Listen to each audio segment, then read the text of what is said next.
Coach Dako, you and your members are planning to hold a presser later at 10 o'clock. What is the situation? Is it really as chaotic as we hear? So good morning. Good morning. Let me say a very big thank you for hosting me this morning. But the problem is that some of us are not surprised at what is happening in Tema because prior to this implementation or prior to this deployment in Tema, some of us have advised the ICOMS team, for that matter, GRA, and then whoever matters, that look, you don't deploy such a project in Tema without any pilot. You don't deploy a project like Tema without doing allowing the two systems. I mean, the old system, the GCN, the West Blue, together the ICOM to run parallel, for some time. You don't also deploy a project like this when you know you have not fully integrated with all stakeholders involved in the process chain. We said we gave all these advice, yes, so they were not taken. So, fast forward 3 June, some of us knew that we're going to have this problem on our hands. So, some of us are not surprised that up to now, even though I am not saying that nobody has been able to process a declaration through the system, but it is at a slowest pace. And I can tell you we have a chunk of declarations stuck in the system. And that is the problem. And members are frustrated. Importers have started calling. People have collected money from importers, and importers are waiting for their goods. And when an importer gives you money, that you give an importer an estimate, and then in the end, or he also sends you that, look, I did my cargo time, and he has, after sending the money, what do you expect is that you clear the cargo, for him. And then it's been getting to 2 weeks. No show. I mean, those that have been able to clear are the ones that were processed in the old system and were migrated into the new system, through the manual process. Those are the cargoes that we are able to clear, little by little. But with new declarations too far, I understand some few people have managed to go through. But the situation is that majority of members, majority of cargoes, majority of containers and declarations are still stuck in the system. And that is the reality. Right. Now, you talked about how this would have been better if there had been a pilot, if there had been the opportunity for the two systems to run parallel for some time. It would have helped. But did these things not happen? Did we not see a simulation at Takoradi before they rolled out in Tema? Did we not see a period of time during which West Blue and GCNet were still operational? So, Could you, let me tell you something. 1 month after rollout in Takoradi, our president, Mr. Ediakwa, went to Takoradi to do a situational report in Takoradi. He came up with 25 major challenges. These challenges were sent to the minister and then together with some of us. And then we had a discussion with the minister and the deputy minister of trade. And we told them that these are the situations in Takoradi. So if they are not able to solve this problem in Takoradi, then there's no need moving to Tema. Because I have already said that the coming event in Tema has already cast its own shadows in Takoradi. And then let me tell you that Takoradi does not more than 1% of what we do in Tema. So if Takoradi started 1 month afterwards, and we are still having this teaching or challenges, whatever we may call it, then we have to be careful moving to Tema. Because Tema, it's the epicenter. Tema is where 90% of cargo that comes through our country passes. So we should be mindful in rolling out in Tema. We also advise that a live simulation with all stakeholders must be done. This one we're not also taking. So the new our worry is that the shipping lines have also come up with a letter stating their position that look, we the shipping lines even have problems uploading our manifest, and then we have resorted to manual uploading of manifest, and which is very laborious. And this is not no fault of theirs, which means that they are telling us that nobody should ever put a pen on paper and come to them for any demo because they are not going to listen to anybody. And that is a very serious statement when I saw yesterday. It means that I am not saying there is a problem. Even the Ship Owners Association of Ghana has come with a letter stating their position and their frustration in uploading their manifest. And that is where we stand now. Because it is only when they are able to successfully upload their manifest on the system that is where we can conveniently also go to the shipper and release our cargo and then take them out of the port. And if we are not able to do, because it does not matter what number of declarations that can be processed through the ICOMS, if we are not able to release with ease at the shipping line, right? That's the decision we found ourselves in. So we are not saying some people are not able to process the declaration in the system. Yes, we are, but after processing the declaration, to move to the next thing from the shipping line to the terminal, it's a problem. Right. It's what I'm talking about. Thank you for that. Johnny Mante joins us now. Mr. Mante is the Vice Chairman of the Freight Forwarders at Tema. Now, Mr. Mante, I know that you actually went to Takoradi during that simulation or pilot. From what you saw, on hindsight, do you think perhaps they shouldn't have rushed into starting off in Tema without solving some of these problems? Winston, sorry, can you repeat the question, please? Sorry. I'm saying that it's Kojo, by the way, and I'm saying yeah, that's all right. I'm saying that you were in Takoradi, so you saw the simulation, and I'm wondering whether, on hindsight, you're thinking that perhaps Unipass should not have been made to start without first resolving the problems that arose in Takoradi. Good morning, Kojo. I think you've hit the nail right on the head. I mean, absolutely, that is what should have happened. All the situations that are in Takoradi, I mean, should have been sorted out prior to the Tema deployment. However, I must say that I was in Takoradi a month after my president had been to Takoradi, and most of the issues that were pending had actually been taken care of. The issues in Tema has been quite different from the issues in Takoradi. For instance, I don't know about 10. We didn't experience 10 numbers. It was not envisaged. I don't think the system envisaged there was going to be a problem with 10 numbers. When we were doing the simulation, we didn't have any issues regarding 10 numbers. However, we should also say that there were certain advices, if I can use that word, that were given to the team that, look, before you come, let's do a proper piloting. That unfortunately didn't happen. So most of the problems that we are seeing today, if the team had taken a little bit of time to listen to us, I'm sure we wouldn't be seeing them today. Help me understand the TIN number problem. What's the issue there? I think the TIN number problem at the moment has been sorted out. I mean, on the very first day, that was, one of the challenges that the ICOMS or the Unipass team faced. It just came. The TIN number is the first. Before you do anything, you have to, on the system, you have to input your TIN number. And once you put your TIN number, then you can move on to the next stage. So if on the very first day your TIN number could not be taken care of, then you can imagine what happened on the first day. But that has been taken care of, thankfully. So what are the existing problems? The existing problems are exactly what my friend mentioned, manifest issues. And there is something they call, in fact, basically they are cargo carried out. What is important for us to understand is, as freight forwarders and importers, we want this system to work. End of story. I mean, the back end and the going back and forth, this all will translate to demurrage and rent charges. So as much as possible for the ordinary Ghanaian or for ordinary trader who wants cargo out there, so he or she can also go and buy and sell and make some money. We don't want to see these demurrages happening. If you don't mind, let me explain the reason why I'm asking you for the specifics of the problems. You see, I want Ghanaians to appreciate the issues at the port. I want them to get why things are not working. Okay. Yeah. Let me. We should not forget that prior to ICOMS, there were people who had done declarations or they had started work on the GCNS system. Okay.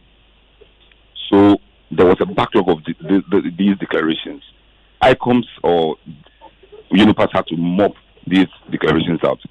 Truthfully, they should have piloted the program, or they should have allowed GCNet to run parallel. So which means that GCNet would have taken care of all those old declarations and then ran them out. You understand what I'm saying? Yeah. Does that make sense? Okay, so that did not happen. So Unipass or ICOMS had to pick all those declarations up and work with them. That is where we are seeing the kind of manual presentations that Kweku talked about, which means that if you have started your declarations prior to ICOMS, what then happens is that you would have to upload again.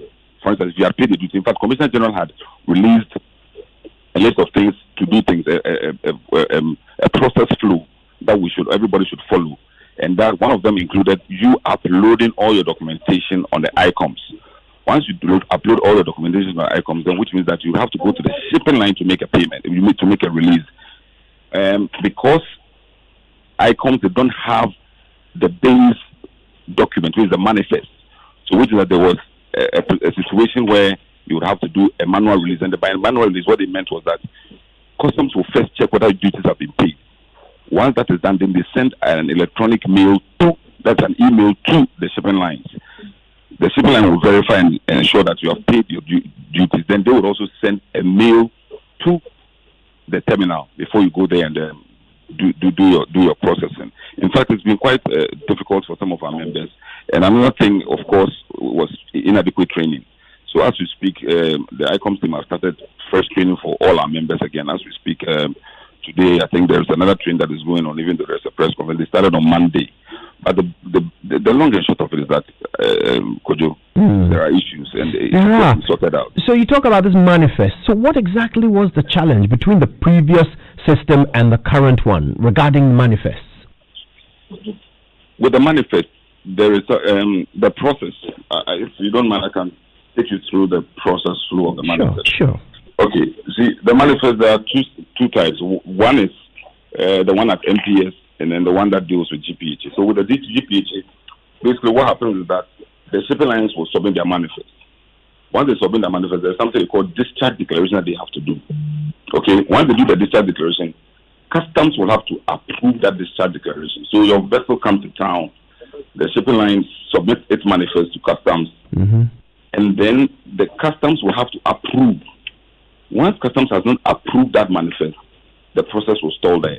Right. So which means that from the onset, customs should have had men on the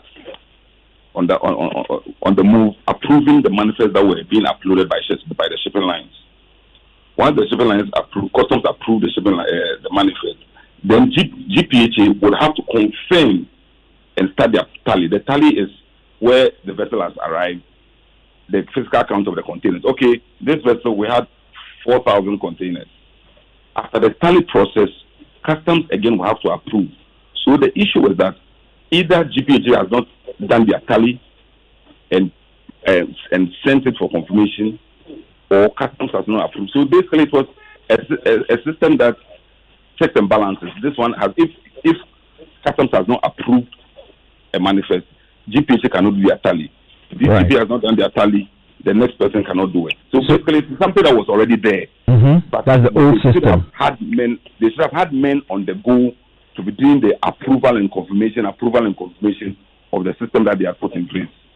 So basically, that was the issue. But the point again is that as a forwarder or as an importer, that shouldn't be my worry.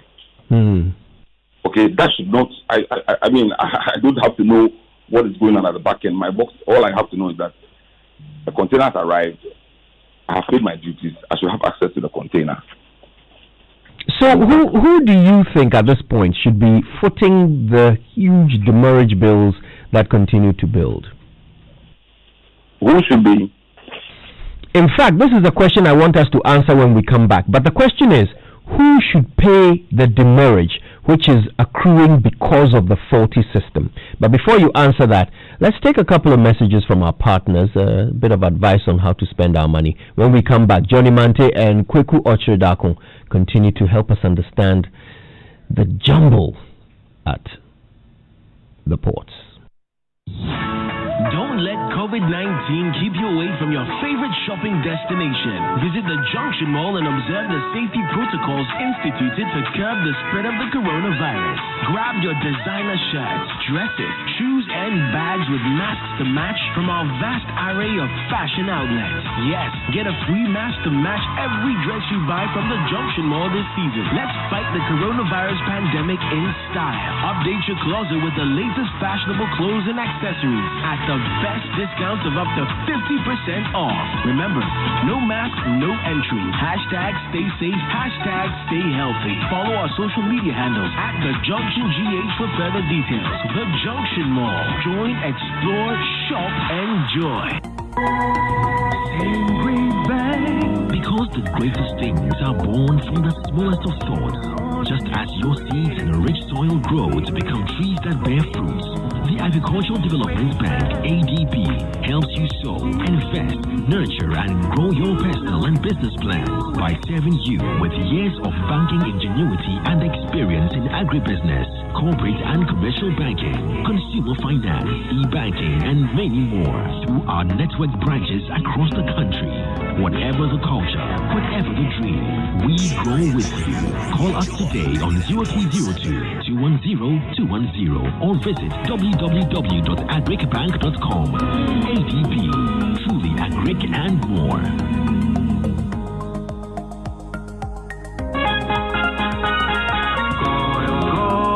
Good energy powers the things that people do to empower themselves. It fuels families, communities, businesses. Good energy fuels nations. It gets things going and keeps them moving. Good energy isn't just what we do, it's who we are. Goyle, good energy.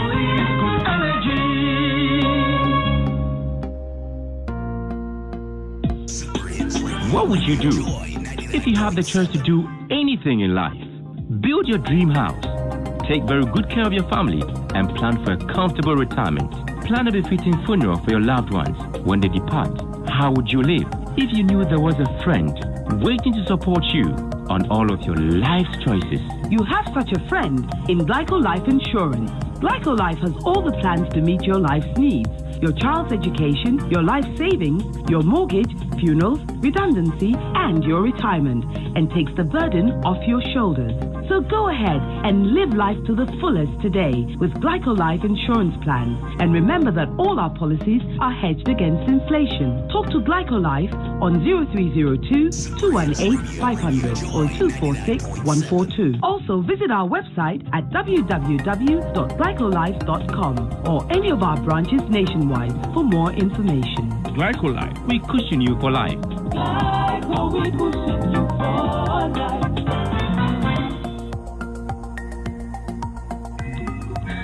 Abna, why are you crying? Why won't I cry out? This has become unbearable. Everywhere I go, I'm treated like an outcast. At home, at work, at the hospital, even at the market. Is it a crime to have TB? Is it a crime to have HIV? It's better I die.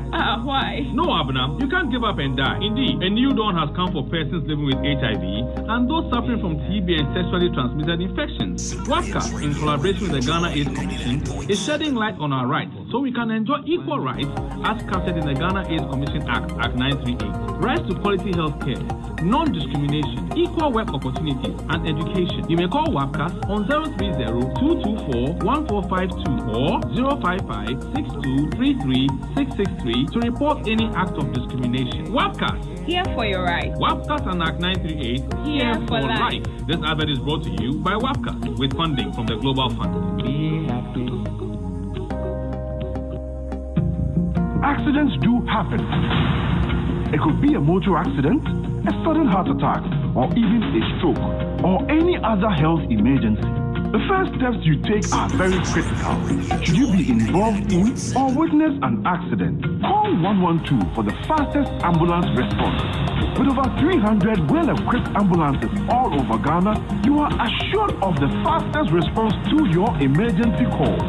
Call 112 during critical health emergencies and save your life and that of your family and loved ones. 112, help will come. 112, we are safe. Avoid prank calls as they can lead to loss of life of persons in actual need of help. Be a responsible citizen.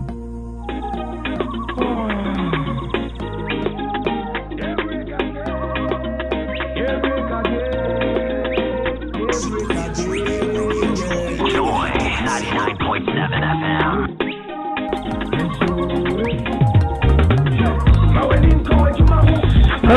Look at the time, 9:31 on the Super Morning Show right here on Joy 99.7 FM. And before we go, I've got to do this. There are some good people celebrating their birthdays today, and they're simply waiting to hear us acknowledge their wonderful and special days. So let me start with you.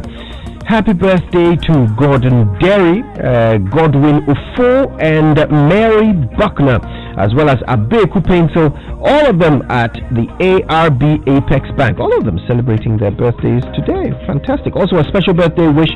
This is a special birthday wish from your MD, Kojo Mata, and all of your colleagues. So enjoy it. Gordon Derry, Godwin Ufo, Mary Buckner, Abeku Paintel, and of course, all of you are at ARB Apex.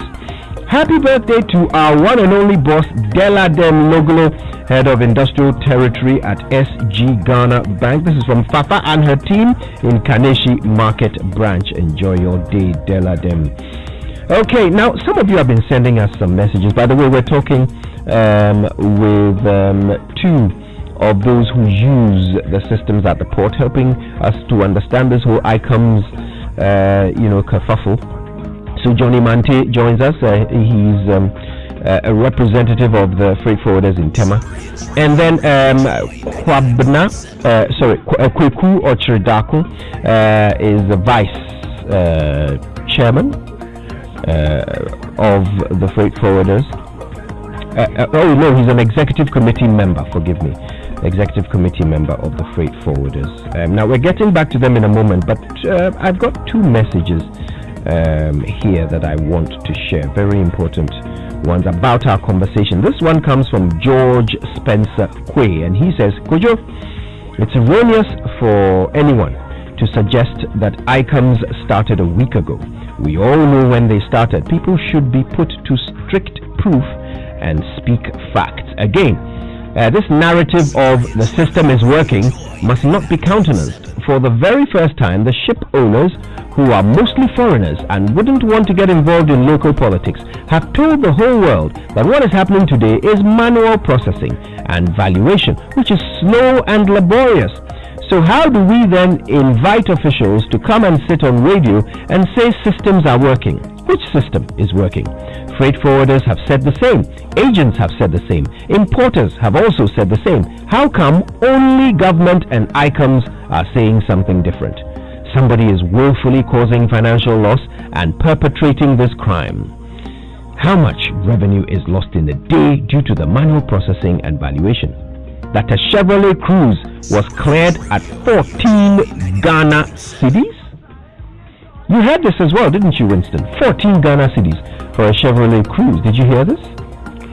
Yes, I heard, but if you look at, I'll share with you the response from GRA shortly. Right. Okay. Sure. Good. So let's get back to Johnny Mante and Kweku Ochredako, who are on the phones. Now, I think I'll come to you, Mr. Ochredako. Yes. So is this reality that people are clearing Chevy Cruises for 14 Ghana? Hello? Yes, hi. But we're speaking to Mr. Ochredako on this one, please. Okay, yes, I'm here. Yeah, please go ahead. Yes, I think that was a system error. But as to how that went through, I can't answer that because, when it comes to valuation of cars, freight forwarders or the caravan don't actually declare any value. What we do is we input the details of that particular vehicle into the system, and then custom will then apply a home delivery value of that car in the system, and then other charges, or taxes will be calculated on. So I don't actually know how that went through. I don't think it was normal, and I don't think any reasonable person will pay a DT of 14 Ghana cedis as a DT of a vehicle, knowing that the least you could pay on a vehicle, even the Nizam matches and matches, these cars are even around 7,000 and 8,000 Ghana cedis. So how can you pay a DT of that? I think it was a system error. Let me put it that way. It wasn't though the agent fraudulently did anything. I don't accept the fact that the agent tried to do something funny in the system. That is not true. It's a system error, and I think we must accept it. Yes, but I suppose that's what we're talking about today. System errors, which are costing the state. So my understanding, before we come to you, Mr. Mante, my understanding is that there was a response on that matter from the GRA, right? Exactly, and so the GRA, in a letter dated 7th June, response, and it says, in reference to the vehicle that was valued at 14 Ghana cedis, it was a case of fraudulent activity by an agent. As stated before, in order to facilitate clearance of vehicles with duties paid in GCMS GCNet, but not cleared before June 1st, GRA created a customs procedure code 40D23 in ICOMS to allow those transactions to skip the valuation step. The agent falsely declared $1 as the value of the vehicle and claimed that he had paid the duty in GCNet and therefore used the CPC 40D23 to process the transaction. The 14 cedis was a summation of the Ghana Shippers Authority fee of 9 cedis and the Ministry of Trade importation declaration form of 5 cedis. The system detected the fraudulent transaction at the compliance stage and raised a query that very day. Till date, the agent has not responded to the query. The Ministry of Trade and Industry import declaration form is not generated for the declaration of used vehicles, and the combination of these factors is a clear indication of an attempt to defraud the state and an indication that the system is working as prescribed. Custom has initiated punitive measures as prescribed by the law, including blocking the agent. Also, it is inaccurate to say that ICOMS is poorly assessing goods. As stated before, the examples of the 14 cedis duty for vehicle and the 6,000 undervaluation of another vehicle are not substantiated. Therefore, no declarant has been begged to pay manually for any difference in duties and taxes. So, do they say that anybody was arrested? It doesn't say in the statement. It says the agent has been blocked and he's been queried. He's not responded to that yet. Please forgive me if it doesn't sound like an enlightened question. Is fraud not a crime at our ports? Well. So anyway, let's put this to our two guests on the phone. Johnny, I'll start with you. Let's wrap up on this. The GRA says there's no problem here. That 14 Ghana thing, it was one of you committing fraud. Could you? Yes, sir. What happened on that 14 city issue is that Commissioner General had issued a directive on certain codes that should be used by clearing agents. Unfortunately, if you are unable to use the right code, it will generate something different for you. That does not mean that you can clear your cargo. No. So, if it's just going on a system and making a mistake, and that was detected. See, Kojo, one important thing we all have. Wait, what was the mistake? They say the person entered the value of 1 Ghana cedi. Exactly. Is that the mistake?